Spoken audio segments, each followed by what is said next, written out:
Episode 2 में तुली Pavilion में हुए उस धमाके के बारे में ही सोच रही थी, तभी उसे ग्रैंडफादर हंग के कमरे से कुछ आवाज़ें आती है। वो सोचती है कि हंग जाग गए होंगे, इसलिए वो खाना तैयार करने लगती है। ग्रैंडफादर हंग की आवाज़ से ऐसा लग रहा था कि वो बहुत ज़्यादा बीमार है। तुली खाना पकाकर बहुत देर से हंग का इंतजार कर रही थी। वो उन्हें आवाज़ लगाती है पर कोई दरवाज़ा नहीं खोल रहा था। तुली जब दरवाज़ा खोलने जाती है तभी मास्टर हंग बाहर आ जाते हैं और बोलते हैं, मुझे ज़्यादा भूख नहीं है तो तुम मेरी चिंता मत करो। ये बोलकर वो दरवाज़ा बंद करने लगते हैं, पर तुली उन्हें चकमा देकर अंदर घुस आती है, पर अंदर से कुछ भी नजर नहीं आता और मास्टर हंग उसे बाहर निकाल देते हैं। इधर जू और उसकी बेटी उस इंसिडेंट के बारे में ही बात कर रहे थे। जू को लगता था कि मास्टर चैंग के परिवार से ही किसी ने लाइब्रेरी से चोरी की होगी ताकि वो आइलैंड कैलेंडर को चुरा सके, क्योंकि अगले साल हेवन रिडेम्पशन का टेस्ट होगा और चैंग परिवार नहीं चाहते थे कि जो परिवार उस टेस्ट में पार्टिसिपेट करे। चैंग परिवार ने पास्ट में इस तरीके के कई क्राइम्स किए हैं। इधर पेविलियन के लोग लाइब्रेरी में हुए चोरी पर पर्दा डालने की कोशिश कर रहे थे। उन लोगों ने न्यूज़ फैला दिया था कि धमाका पटाखों की वजह से हुआ था। तुली भी ये न्यूज़ देख रही थी। तभी तुली की नज़र एक आदमी पर पड़ता है जो बाजार में तरह तरह की मैजिक ट्रेजर्स और वेपन बेच रहे थे। वो वहाँ पर एक खास तरीके के बॉक्स नोटिस करती है जिससे उसे अपने माता पिता और भाई की याद आती है। इधर जिंग जंगल में छुप रहा था, पर मिस फेंग ने उसे ढूंढ लिया था। उनकी बातों से ऐसा लग रहा था कि वो लोग एक दूसरे को बहुत अच्छी तरीके से जानते थे। मिस फेंग उस पर हमला करने आती है, लेकिन जब जिंग उसे बताता है कि हेवन रिडेम्पशन का टेस्ट सिर्फ एक झूठ है तो वो रुक जाती है। मिस फेंग उसे बोलती है, तुम बाकियों से काफ़ी अलग हो तो तुम्हें उन नोट्स पर ज़्यादा ध्यान नहीं देनी चाहिए।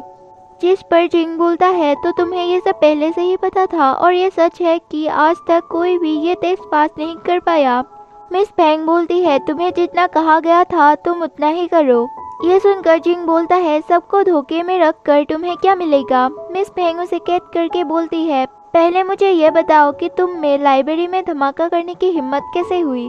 जिस पर जिंग बोलता है कि वो एक्सप्लोजन सिर्फ एक हादसा था। मिस फेंग उस पर ट्रस्ट नहीं करती और पूछती है, अपने पेरेंट्स के बारे में पता करने के चक्कर में तुमने ऐसे किसी चीज को तो नहीं छुआ ना जिसे तुम्हें नहीं छूनी चाहिए। मुझे तुम्हें कितनी बार बताना पड़ेगा कि तुम्हारा परिवार गॉड के नाम पर एक धब्बा है। अगर मैं नहीं होती तो तुम 10 साल पहले ही मर गए होते। इतने सालों तक मैंने तुम्हें सबसे छुपा कर रखा। अगर तुम्हारी वजह से मुझे थोड़ी सी भी तकलीफ हुई ना तो तुम्हें सबसे पहले मैं ही मारूंगी। यानी जिंग तुली का ही भाई हो सकता है जिसे 10 साल पहले मिस फेंग ने पानी में गिरने से बचा लिया होगा। मिस फेंग उसे कहती है, अगले साल ही इस आइलैंड से निकलने का हमारा इकलौता चांस है, तो तुम तब तक कोई भी बेवकूफ़ी मत करना। जानते हो ना, अगर पकड़े जाओगे तो तुमसे तुम्हारी सारी पावर छीन लिया जाएगा और तब तुम एक मामूली ह्यूमंस बन जाओगे। ये बोलकर वो वहाँ से चली जाती है। इधर तुली उस बॉक्स के बारे में ही सोच रही थी। वो बॉक्स उसके पिता ने बनाया था। वो उस बॉक्स को हासिल करने का तय करती है। वो ग्रैंडफादर हंग के लिए गुड बाय लेटर लिखने का ट्राई करती है, पर उसे कुछ समझ नहीं आ रहा था, इसलिए वो बिना लेटर लिखे ही वहाँ से चली जाती है। इधर चैंग परिवार इस हादसे से बहुत परेशान थे, क्योंकि उस लाइब्रेरी में लगने वाली आग की वजह से सभी का शक उन पर ही जाने वाला था। क्योंकि मास्टर चैंग वहाँ पर मौजूद सभी गॉड से काफ़ी ज़्यादा ताकतवर थे, तो सभी उन पर ही इल्जाम लगाएंगे। अगर उन पर सभी को शक आ गया तो उनके परिवार से कोई भी टेस्ट में पार्टिसिपेट नहीं कर पाएगा। इसलिए वो लोग उस मैटर को दबाने का प्लान करते हैं। मास्टर चैंग फिर भी उसके बेटे को इसके बारे में सबसे छुपाकर इन्वेस्टिगेशन करने को बोलते हैं और सबको केयरफुल होने को कहते हैं, क्योंकि हेवन रिडेम्पशन टेस्ट का इलेक्शन स्टार्ट होने ही वाला है।